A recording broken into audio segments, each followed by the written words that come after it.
trying to learn the science of social media marketing right now. I got a book. So we're going to be taking over Instagram soon. Which is, by the way, remind me after the show, you know what? Fuck it. I'm going to plug them right now. Plug away. Speaking of plug, hang on. I gotta get it up here. I have to get it up. Jesus Christ, listen to me. A friend of mine, a high school friend, he has been really big into the music industry his whole life. He worked for entertainment company, just whatever. So he started up a new business, and there it is.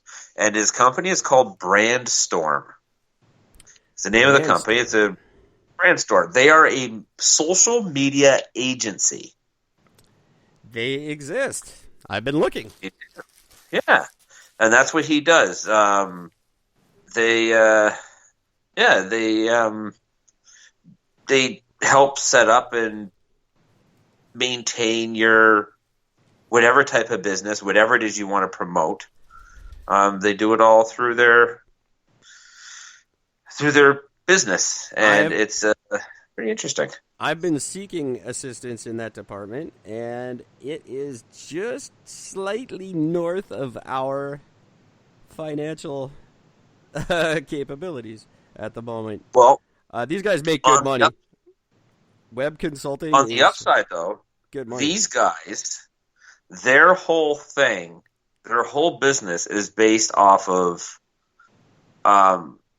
they don't care if this is a full-time, a part-time business, if this is just something you want to just starting to get off the ground, you want to see if you can maintain a little bit of interest in it. They will take care of your business from anything from it's not even out of your garage. It's still you sitting in front of a computer, sort of designing it all the way up to corporate style business. But they can do it all. And they do it all by using the social media and marketing and whatnot. Yeah, that's where it's all at. I'm learning, and I've been trying to do the social media thing. I don't get it. I know there's a lot more to it than I'm putting into it, and I am trying to learn because we need to take over the world this year before Eric and Gordon, their Rotary Club, do. I'd be really fucking pissed off if another Eric and Gord made it really big before us. They're always following us on the Google, and they're riding our coattails all over the country now because we keep featuring them. I'm trying to put together all the Eric and Gords in a special Where Are They Now episode. Because we've been doing this for 2 years to a lot of Eric and Gords around the country and getting no response. So if you know any of the Eric and Gords we've talked about on the show, please tell them to get in touch with us at ericandgord.world and just say hi, and we'll send you out a T-shirt. Yeah. And if you want to get a glimpse at those T-shirts before we send them to your buddies, you can just shoot $27 over my way. We got 2 different styles of shirts. You can see them on our website. They come in 5 sizes for men and women, in 10 different colors. You can basically get any color you want, and I can have them to you in about 5 days. So just go to that contact page at ericandgord.world if you would like the hottest selling Valentine's gift of 2020. You don't want to be the one who doesn't get your girlfriend one of these. I'm telling you. It's true. It's absolutely insane. My girlfriend refuses to listen to podcasts because she hears me talk enough.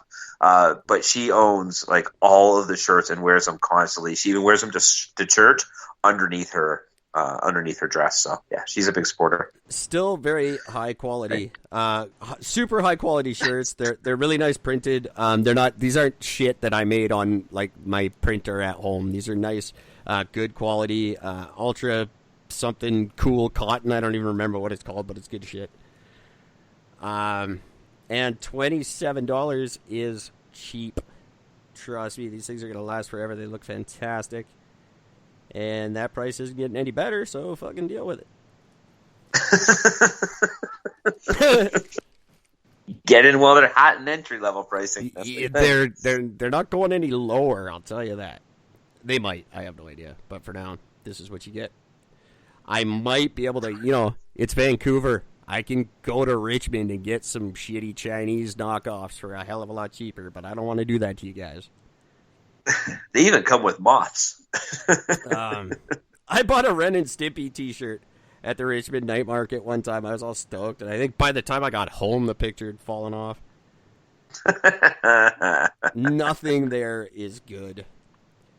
That's funny. Speaking of which, well, about 1,000 dead now in China. And Justin Trudeau made this big speech saying Canada is ready to go to China and help in any way that we can. We are on full coronavirus help mode. And China quickly responded by saying, we're not letting those two dudes go. It doesn't matter how much you help. They will not release the two Michaels based on coronavirus assistance that we offer. That is not on the table. So I don't know if that's what JT was going for, but not getting it. I think at this point, what Canada should do is Canada should present China with the vaccine and just fill it with anthrax. Yeah. Here's the vaccine. Here you go. And just... I think Canada should hire anthrax to go there and play very loudly until they let our guys go. That would be really funny. Now, I'm going to do a bit of a 360 here.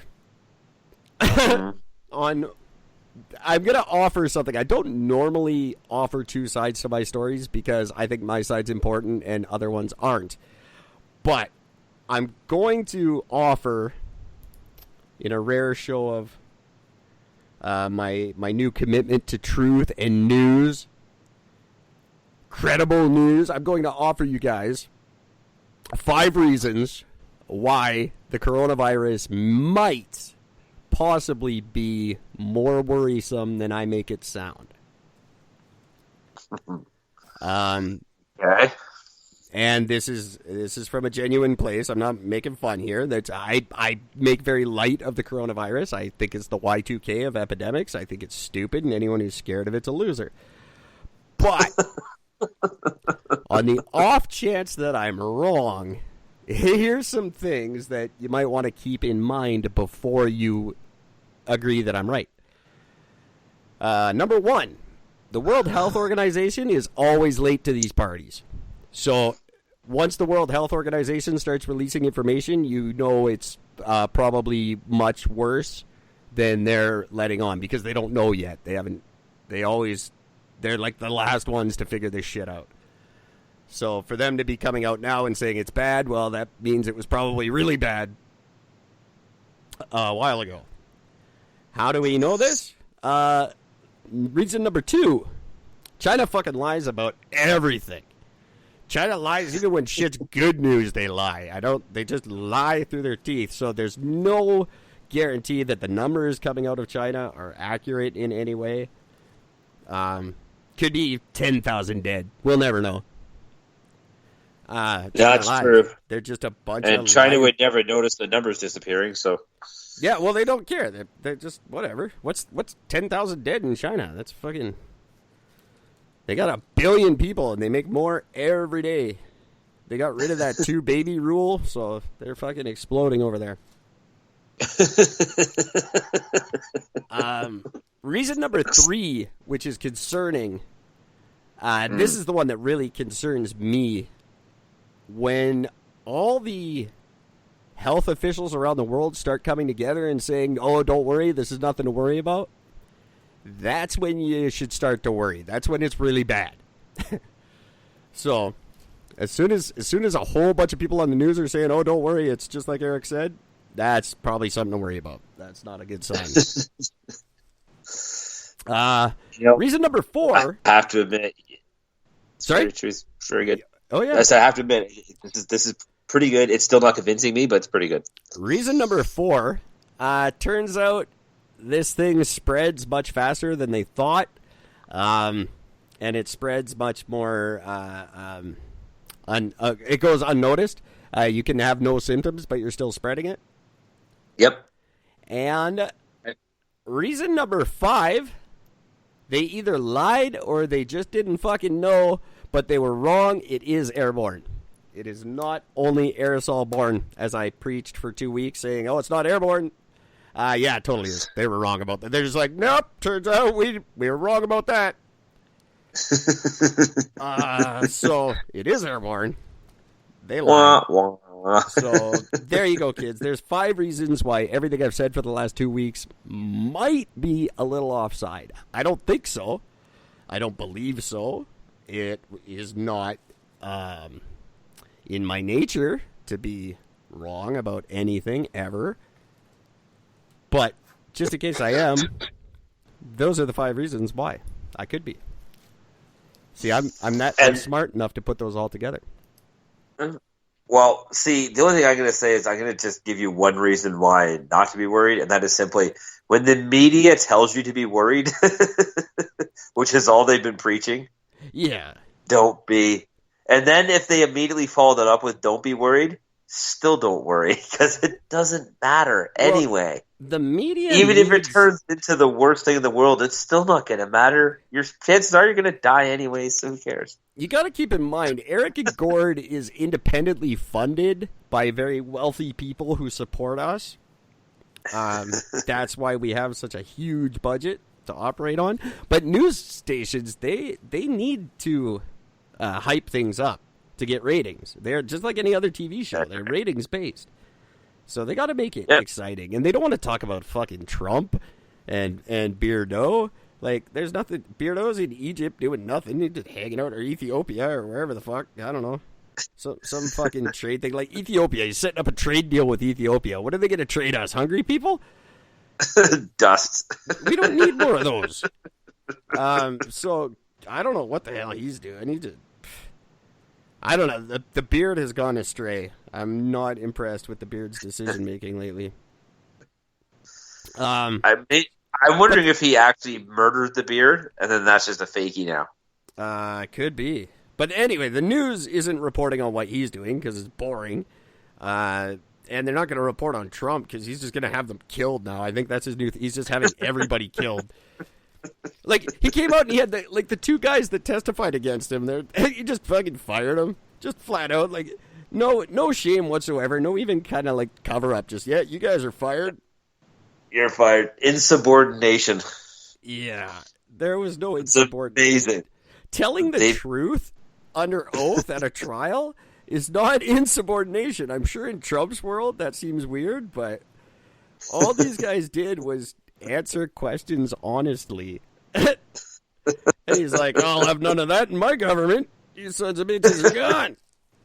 How dare you be honest? Swearing an oath and then fucking sticking to it. What's with you guys? Get out of my government. And he, like, literally marched the one of them out of the White House. Like, had him, like, escorted out. That's awesome. Just like a fucking shoplifter. Security's gonna walk you out now. It'd be great if every person, when he fires them like this, is he got their mothers to show up. He probably to scold them at the fucking White House lawn. Oh, I can imagine he's not when Trump actually fires someone. He's not done with firing. I'm sure he fires your whole fucking family. He just makes sure, like, wherever they work, he just goes there and fires them.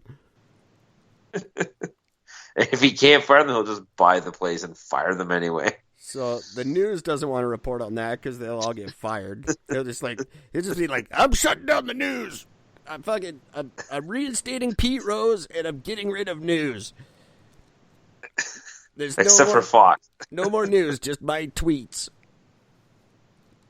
Oh God, I can't see him doing that. Yeah, right. So the news isn't reporting anything bad about him right now. And I don't give a fuck about that stupid orange face goddamn picture. That was so fucking fake. Oh, that's unbelievably fake. Come on, you liberal pieces of shit. If you're gonna, don't make stuff up. Don't sink to his level. You don't need to. We see this every time. They're so